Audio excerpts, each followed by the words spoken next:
discuss the rest of the questions of exercise chapter and exercise of work and energy. Okay, so we have already discussed some questions. Some are remaining here. So I am going to discuss all that questions. Okay, the first question which we have discussed: what is the work done by a force of gravity on a satellite moving round the earth? Justify your answer. Okay, अब देखिए, आपको gravity जो होती है वो हमेशा अर्थ के centre की, सपोज दिस इज अर्थ, ये आपका अर्थ है और इस अर्थ के आसपास अगर सैटेलाइट है यहां पर, ये this is the satellite S, तो अगर ये अर्थ के आसपास राउंड में घूम रही है, सैटेलाइट इज रिवॉल्विंग राउंड अर्थ, तो आप देखेंगे इसका जो डायरेक्शन है वो डायरेक्शन इसके टैंजेंट के डायरेक्शन में होगा। इस जो पाथ है, इस पाथ के टैंजेंशियल पोजीशन पर इसकी डायरेक्शन शो होगी। This is the direction of motion of the, और जो ये अर्थ का सेंटर है, तो ग्रेविटी जो है इस डायरेक्शन में काम करती है, ठीक है, हर पोजीशन पर आप देखेंगे। सो ऑलवेज हमने 10th क्लास में आप जाके पढ़ेंगे कि जो टैंजेंट होता है, radius at the point of contact, ये radius at the point of contact है एस ये वाले सर्कल के लिए, और ये टैंजेंट है, तो tangent is always perpendicular to the radius of point of contact. मतलब ये जो है फोर्स हुआ, ग्रेविटी फोर्स ऑफ ग्रेविटी, और ये डिस्प्लेसमेंट एस जो है, ये टैंजेंट, ये दोनों 90 डिग्री पर है। सो देयर इज, अगर फोर्स और डिस्प्लेसमेंट दोनों 90 डिग्री पर होंगे, so there is no work done और zero work done. So work is completed whenever given two conditions, एक तो फोर्स अप्लाई होना चाहिए, दूसरा डिस्प्लेसमेंट होना चाहिए। तो फोर्स और डिस्प्लेसमेंट अगर परपेंडिकुलर होते हैं तो दोनों ही चीज यहां पर हो रही है, but they are perpendicular to each other, therefore no work is done in this case by force of gravity. Okay, समझ में आया आपको? So in next question, can there be displacement of an object in the absence of any force acting on it? Think, discuss this question with your friends and teachers. Okay, so in the absence of force, अब displacement होगा या नहीं होगा, इसके लिए आप सोचिए। Let us consider a uniform motion, एक बॉडी है जो यूनिफॉर्म मोशन में है, ठीक है, तो मूविंग कांस्टेंट रेट, जो वो ऑब्जेक्ट जो है वो moving a constant rate, force applied on it is zero, उस पे फोर्स कोई भी अप्लाई नहीं हो रहा, but displacement is taking place. So हम ये कह सकते हैं कि डिस्प्लेसमेंट हो सकता है अगर फोर्स अप्लाई ना भी हो तो कोई अगर मूविंग ऑब्जेक्ट है और वो पहले से ही डिस्प्लेस कर रहा है, एक प्लेस से दूसरी प्लेस चल रहा है, तो उस पे फोर्स अप्लाई हो या ना हो, उसमें डिस्प्लेसमेंट हो रहा है। Okay, so this is the answer of this question. Okay, next question is, a person holds a bundle of hay over his head for 30 minutes and get tired. Has he done some work or not? Justify your answer. Okay, now see this. अगर person, यहां suppose ये मैं person ऐसे बना रहा हूं, थोड़ा cartoon उसका, okay, now he is standing and ये होल्ड किया हुआ, इसके ऊपर एक हे का बंडल है, this is the bundle of hay, घास फूस का बंडल रखा हुआ, और ये थक जाता है। क्यों? इसलिए थक जाता है क्योंकि ये इसको संभालने के लिए, ये जो इसको इसने संभाला हुआ है, इसका फोर्स ऑफ ग्रेविटी नीचे के साइड में काम कर रहा है, ग्रेविटेशनल फोर्स नीचे के लिए काम कर रहा है, but he is standing, there is no displacement in the ये मूव नहीं कर रहा, इसकी फोर्स ऑफ ग्रेविटी डाउनवर्ड है, इसको मैनेज करने के लिए वो अपने हाथों से उसको संभाल के रखा हुआ है, ठीक है, और इसको ही वो रिजॉल्व कर रहा है, जो इसका वेट है उसको इसके हाथ से जब ऊपर उठा के रखा हुआ है, सर पे रखा हुआ है, तो ये थक रहा है। ठीक है, but there is no displacement, so W is equal to 0 in this case. इस केस में जो वर्क डन होगा वो 0 होगा। ठीक है, समझ में आया आपको? Now student, next question is an electric heater is rated 1500 watt, how much energy does it use in 10 hours? So यहां पर देखिए, पावर इज इक्वल टू, आपको पता है कि पावर इज इक्वल टू होता है वर्क डन अपॉन टाइम, और इसको कह सकते हैं energy consume divided by time. ठीक है, सो अब जब एनर्जी हमें फाइंड आउट करनी है तो एनर्जी इज इक्वल टू हो जाएगा, energy is equal to power into time. ठीक है ना, पावर कितना दिया है 1500 वॉट और टाइम दिया है 10 आवर्स। ठीक है, तो ये हो गया आपका 15,000 वॉट आवर। अब इसको किलोवाट आवर में कन्वर्ट करने के लिए 1000 से डिवाइड करना पड़ेगा, तो आंसर आएगा 15 किलोवाट आवर। तो 1000 डिवाइड करने पर this is the energy consumed. Okay, अगर इसको आपको जूल में कन्वर्ट करना है तो आपको पता है कि 1 किलोवाट आवर जो होता है वो होता है 3.6 into 10 to the power 6 joule. तो आप इसमें मल्टीप्लाई कर दीजिए, देयरफॉर एनर्जी जो मिलेगी आपको वो मिलेगी 15 into 3.6 into 10 to the power 6। ठीक है, इतने जूल। अब इसको आप कैलकुलेट कर लीजिए, जो आंसर आपको मिलेगा वही उसका आंसर होगा। ठीक है, समझ में आ गया आपको? Now student, next question, illustrate the law of conservation of energy by discussing the energy changes which occur when we draw a pendulum bob to one side of and allow it to oscillate. Why does the bob eventually come to the rest? What happened to its energy eventually? Is it violation of the law of conservation of energy?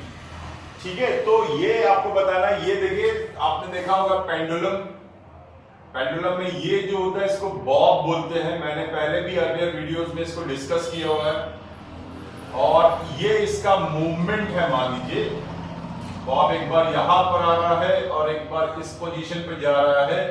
ये position A मान लेते हैं, इसको B मान लेते हैं, ये P मान लेते हैं, और ये इसका थ्रेड है, एंड दिस इज ये एक रिजिड सपोर्ट है जिस पर ये लटका हुआ है, और ये मोशन ऐसे कर रहा है। अब जब हमने इसको यहां पर लाके छोड़ा, जब हम इस पॉइंट पे लेके आएंगे तो यहां पर आप देख रहे हैं कि इसकी जो, यहां मैं ए लिख दे रहा हूं, ये जो हाइट आप देख रहे हैं, आप इसकी हाइट इंक्रीज कर रहे हो। यहां देखिए ये h हाइट है और यहां से यहां तक भी ये h हाइट है। तो जब आप इसको यहां से यहां ला रहे हो तो इसकी हाइट आप बढ़ा रहे हो, you are doing some work, और इसकी हाइट को आप बढ़ा रहे हो, और वो जो वर्क है वो इसकी पोटेंशियल एनर्जी। सो इस प्लेस पर पोटेंशियल एनर्जी जो होगी वो मैक्सिमम होगी, but kinetic energy is 0 because आपने उसको पकड़े हुआ, तो velocity is not there, therefore kinetic energy is not there. So potential, अब आप इसको छोड़ देते हैं, जब छोड़ते हैं तो ये पोटेंशियल एनर्जी जो है मोशन होने की वजह से, आप देखिए यहां से हाइट कम होगी, जैसे जैसे हाइट यहां पर कम होगी इसकी पोटेंशियल एनर्जी डाउन होती जाएगी, बट वेलोसिटी इंक्रीज होगी। यहां से वेलोसिटी 0 थी, जब आपने छोड़ा तो वेलोसिटी धीरे धीरे इंक्रीज होना स्टार्ट होगी, और इंक्रीज होगी तो काइनेटिक एनर्जी बढ़ना स्टार्ट होगी। तो इस यहां से यहां जाने पर पोटेंशियल एनर्जी जो है वो चेंज हो रही है काइनेटिक एनर्जी में। ठीक है, अब इस पोजीशन पे काइनेटिक एनर्जी मैक्सिमम होगी, एंड पोटेंशियल, क्योंकि h यहां पर 0 हो गया तो इसलिए यहां पर पोटेंशियल एनर्जी इसकी 0 हो जाएगी। अब ये आगे मोमेंटम के थ्रू आगे जाएगा, ये जब ये आगे जाएगा तो यहां से इसकी काइनेटिक एनर्जी, क्योंकि वेलोसिटी कम होना शुरू हो जाएगी। जब आप किसी चीज को ऐसे लेके जाएंगे, जब यहां से ये ऐसे जाएगा ऊपर तक तो वेलोसिटी कम होगी, और यहां पर आके इसकी वेलोसिटी 0 हो जाएगी। तो यहां पर काइनेटिक एनर्जी 0 हो जाएगी, और potential energy due to increase in height, potential energy जो होगी वो मैक्सिमम हो जाएगी यहां पर, और काइनेटिक एनर्जी जो होगी यहां पर 0 होगी। अब आप देख रहे हैं यहां पर काइनेटिक एनर्जी जो है चेंज हो रही है, converting into potential energy. Again वही केस होगा।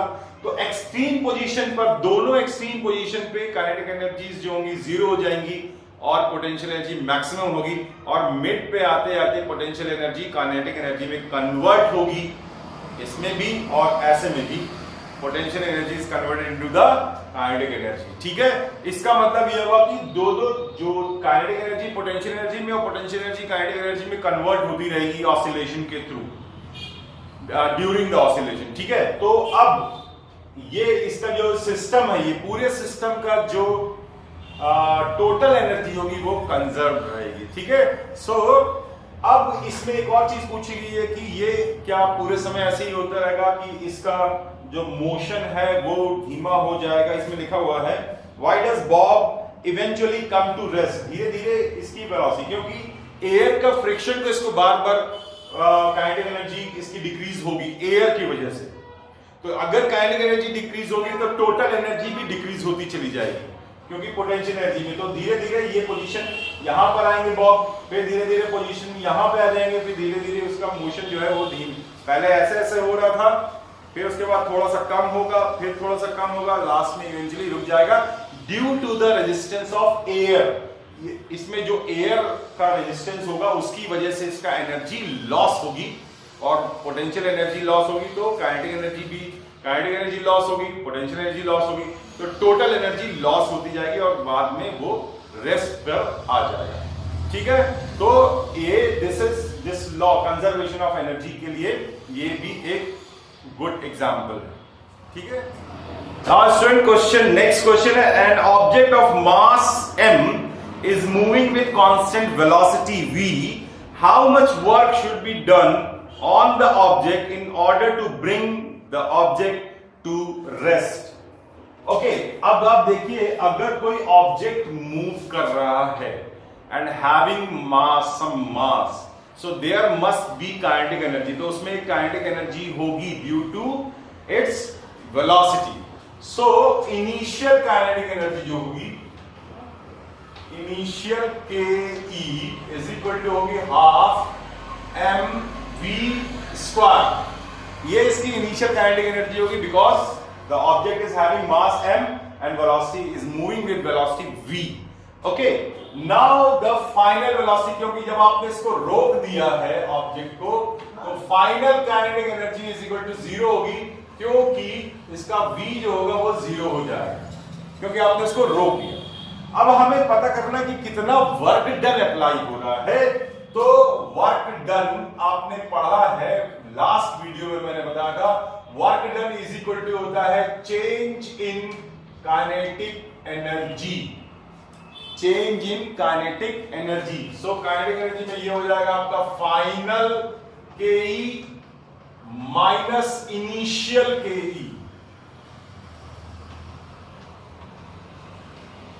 ठीक है, तो फाइनल काइनेटिक एनर्जी 0 है और इनिशियल है minus half m we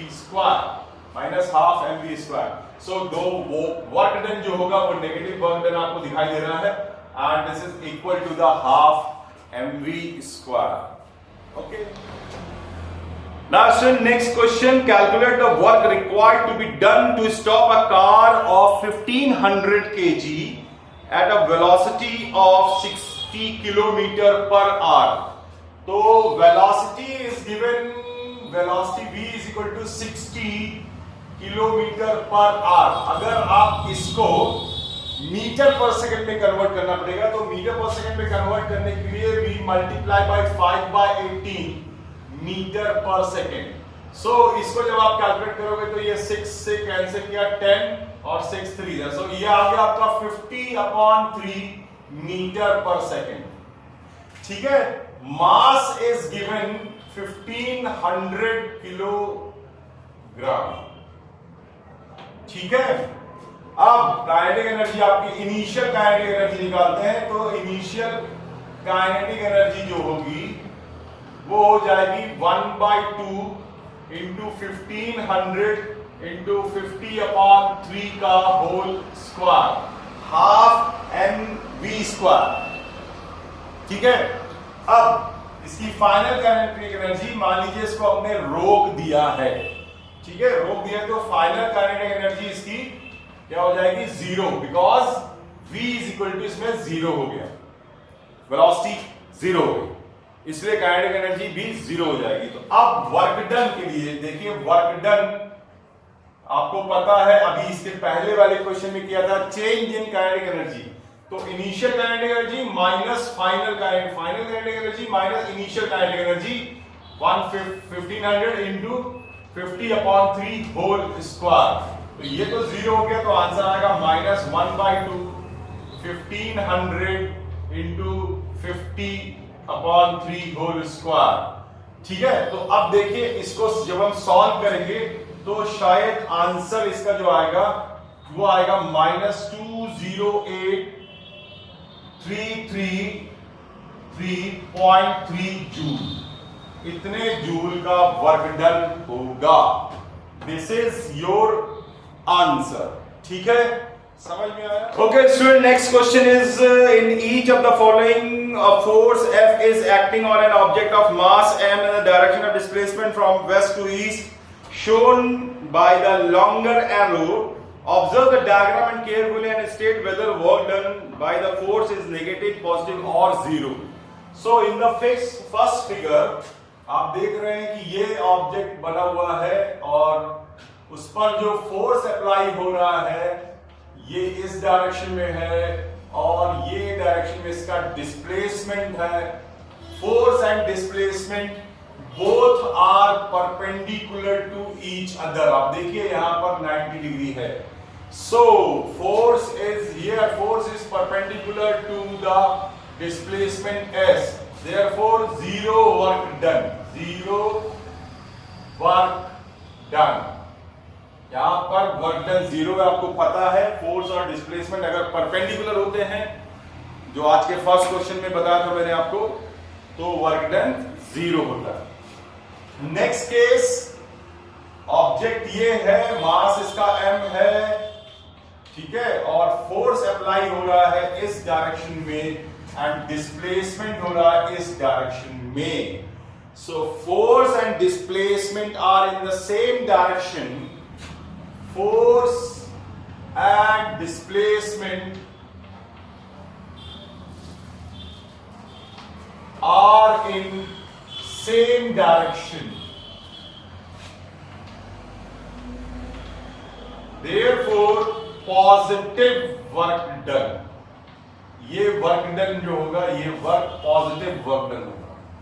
and last case, ये वाला जो बॉडी है इसमें फोर्स अप्लाई हो रहा है इस डायरेक्शन में, but the displacement is in this direction, opposite direction है, therefore negative work done. So इस केस में आप देख रहे हैं force and displacement are both in opposite direction, therefore negative work done is there. Okay, समझ में आया ये question? Now let's read next question. Sony says acceleration in an object could be zero even when several forces are acting on it. Do you agree with her and why? तो इसमें सोनी कह रही है acceleration किसी भी object का zero हो सकता है जबकि उसके ऊपर कई सारे फोर्सेस अप्लाई हो रहे हों। क्या ऐसा पॉसिबल है? अगर है तो क्यों? अब देखिए, मान लीजिए कि ये एक ऑब्जेक्ट है,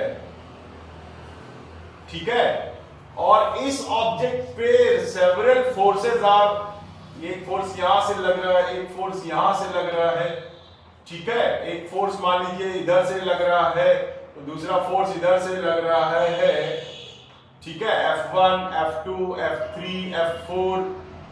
तो ये एक फोर्स मान लीजिए यहां से भी लग रहा है फोर्स F5 और यहां से एक फोर्स लग रहा है F6। अब आप देखिए यहां से इसको इधर भी कर देते हैं, एक फोर्स यहां से लग रहा है और इसको बैलेंस करने के लिए फोर्स यहां पे लग रहा है, ठीक है, तो इसको 7 और F8। Several forces are acting on a body.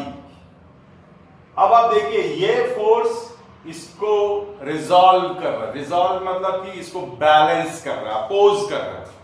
ये वाला फोर्स इसको अपोज कर रहा है, ये इसको अपोज कर रहा है, ये वाले फोर्स को ये अपोज कर रहा है. So all the forces are, if all the forces are opposing each other, therefore the net force is equal to 0. अगर net force इसमें 0 है, so there will be no acceleration. ठीक है? तो इसमें यहां पर एक्सेलरेशन 0 होगा. क्यों होगा? क्योंकि F इज इक्वल टू क्या होता है? ma, और F अगर 0 हो गया तो ma इज इक्वल टू 0 हो गया. अब मास तो 0 हो नहीं सकता किसी भी ऑब्जेक्ट का मास जो है, या अगर ऑब्जेक्ट ऐसा मास है वो 0 नहीं होगा. Therefore acceleration must be equal to 0. So Soni is correct. ठीक है, इस केस के लिए सोनी ये करेक्ट कह रहा है जो भी है. ठीक है, समझ में आया आपको इसको? ओके स्टूडेंट, नेक्स्ट क्वेश्चन है find the energy in kilowatt hour consumed in 10 hours bye 4 devices of the power 500 what each. So total power देखिए, यहां पर जो टोटल पावर है 500 के वॉट के अप्लायंसेस हैं 4, तो 4 इंटू 500 वॉट, जिसको हम लोग बोल सकते हैं 2000 मतलब 2000 वॉट, जिसको हम लोग लिख सकते हैं 2 किलो वॉट. ओके, टोटल हो गया पावर 2 किलो वॉट. अभी आपको एनर्जी फाइंड आउट करनी है. Energy consume in kilowatt hour, तो आपको पता है पावर इनटू टाइम होता है. तो पावर है 2 किलोवाट एंड टाइम है 10 आवर्स, तो ये हो गया आपका 20 kilowatt hour. So this is your answer. इसको किलोवाट आवर को 20 यूनिट्स भी बोलते हैं. ठीक है, तो energy consumed is equal to 20 kilowatt hour. ठीक है. Now the student, last question of this exercise, a free falling body object eventually stop on increasing the ground, on reaching the ground, what happened to its kinetic energy? अब देखिए, मान लीजिए कोई एक object है जिसमें मास m है. इस ऑब्जेक्ट को मैंने यहां पर पकड़ा हुआ है. ठीक है, अब इसको मैंने छोड़ दिया, तो यहां पर जब पकड़े रहेंगे तो इस समय इसका पोटेंशियल एनर्जी मैक्सिमम होगी. Okay, potential energy will be maximum at this point, और जब हम छोड़ेंगे इसको तो ये पोटेंशियल एनर्जी कन्वर्ट होने लगेगी काइनेटिक एनर्जी में, और इस पॉइंट पर आते आते काइनेटिक एनर्जी यहां पर मैक्सिमम हो जाएगी. अब जब ये टकराएगी बॉडी ग्राउंड से तो आवाज भी आएगी और थोड़ी सी हीट एनर्जी भी होगी. तो ये जो काइनेटिक एनर्जी जो यहां मैक्सिमम हो गई है, यहां पे जाके तो रुक गई, तो काइनेटिक एनर्जी का हुआ क्या? वो kinetic energy is converted into the sound energy and heat energy. और इसके अलावा ग्राउंड पे डिपेंड करता है कि ग्राउंड कैसा है. वो अगर ब्रेक हो रहा है तो उसको ब्रेक करने के लिए भी एनर्जी यूज हो जाएगी. ठीक है, so this energy, kinetic energy जो मैक्सिमम यहां पर है, वो कन्वर्ट हो जाएगी sound energy, heat energy and in breaking the ground. ये डिपेंड करता है कि ग्राउंड कैसा है. अगर सीमेंटेड है या ऐसा कुछ बहुत सॉलिड है जो टूटेगा नहीं, तो फिर हीट एनर्जी और साउंड एनर्जी में ही वो एनर्जी कंज्यूम हो जाएगी. Now student, take some extra questions. A woman pulls a bucket of water of total mass 5 kg from a well which is 10 meter deep in 10 seconds. Calculate the power used by her taking g is equal to 10 meter per second square. Acceleration of ये दिया हुआ है, gravity का जो दिया हुआ है, gravitational acceleration that is given 10 metre पर सेकंड स्क्वायर. ठीक है, तो यहां पर आप देख रहे हैं कि मास जिसके अंदर वाटर प्लस बकेट, जो भी बकेट है उसका भी कुछ वेट होगा, तो ये टोटल दिया हुआ है आपका 5 kg. ठीक है, और डेप्थ मतलब h इज इक्वल टू दिया हुआ है, ये m हो गया आपका मास m, ये m के बराबर m लेंगे, और यहां पर आप ले रहे हैं h इज इक्वल टू है 10 मीटर. ठीक है, सो और टाइम दिया हुआ है 10 seconds. Okay, therefore potential energy आप फाइंड आउट करेंगे. इसकी पोटेंशियल एनर्जी होती है mgh. सो ये हो गया आपका 5 इंटू g है 10 और ये है metre, h is equal to 10. So potential energy हो गई 500 जूल. ओके, अब देखिए आपको पावर फाइंड आउट करना है। पावर इज इक्वल टू होता है वर्क डन अपॉन टाइम। अब यही वर्क डन है, this is also W mgh, जो ये होता है ना potential energy, this is also the work done. तो ये वर्क डन अपॉन टाइम, ये तो 500 जूल अपॉन 10 सेकेंड्स, तो आंसर आएगा 50 watt. In this way you have to do the question. Okay, now sir, next extra question. A man whose mass is 50 kg climb up 30 steps of stairs in 30 seconds. If each step is 20 centimeter high, calculate the power used in climbing the stairs. G is equal to 10 meter per second square. So mass of person M is equal to दिया हुआ है 50 kg। अब आपको h निकालना पड़ेगा। h जो है वो है कितने स्टेप चला है, वो 30 स्टेप्स, और हर स्टेप 20 सेंटीमीटर का है। तो कितने स्टेप्स हैं, 30 स्टेप्स इंटू 20 सेंटीमीटर, तो ये आ गया आपका 600 centimetre and that is equal to 6 metre. और g की वैल्यू दी हुई है, g इज इक्वल टू हो गया आपका 10 मीटर पर सेकेंड स्क्वायर। तो इस तरीके से m g h तीनों है, तो work done is equal to the potential energy is equal to the m g h। अब ये वैल्यूज आपको रखनी है, m है 50 और g है 10 और ये है 6। ओके, तो कितना हो गया, 5 6 या 30, तो 3000 जूल।